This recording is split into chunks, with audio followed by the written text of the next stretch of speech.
भाकरी सोबत खाण्यासाठी अशी शेंगदाण्याची चटणी एकदा नक्की ट्राय करून बघा।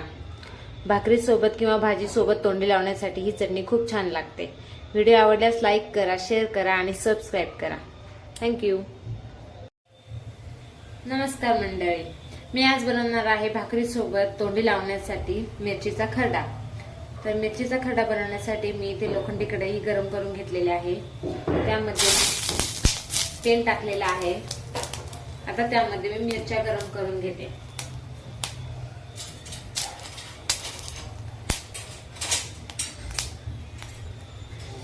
मिरच्या चांगल्या गरम करून घ्यायच्या।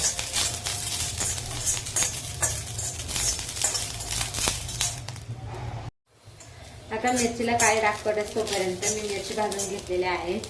त्यानंतर त्यामध्ये शेंगदाणे घालायचे।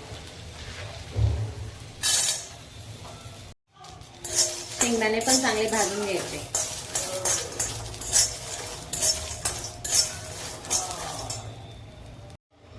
शेंगदाणे पण चांगले भाजून घेतलेले आहेत। आता त्यामध्ये मी थोडं तेल टाकणार आहे।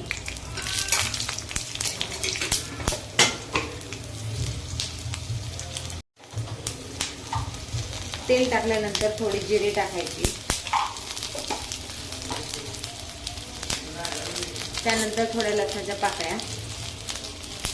आता हे सर्व चांगले मिक्स करून घ्यायचं। हे सर्व चांगलं परतवून घेतले की त्यामध्ये थोडी बारीक चिरलेली कोथिंबीर टाकायची।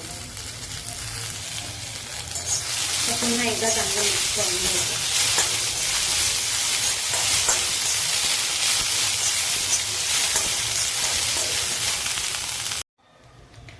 आता हे सर्व चांगले परतवून घेतलेलं आहे।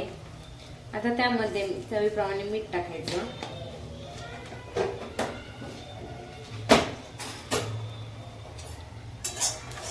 मिक्स करून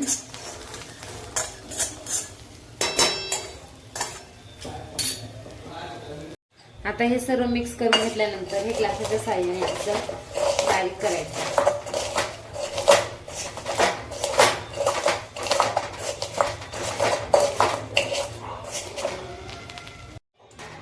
अशा प्रकारे शेंगदाण्याची चटणी ही तयार झालेली आहे। भाकरी सोबत तोंडी लावण्यासाठी किंवा भाजी सोबत तोंडी लावण्यासाठी अशी शेंगदाण्याची चटणी एकदा नक्की ट्राय करा।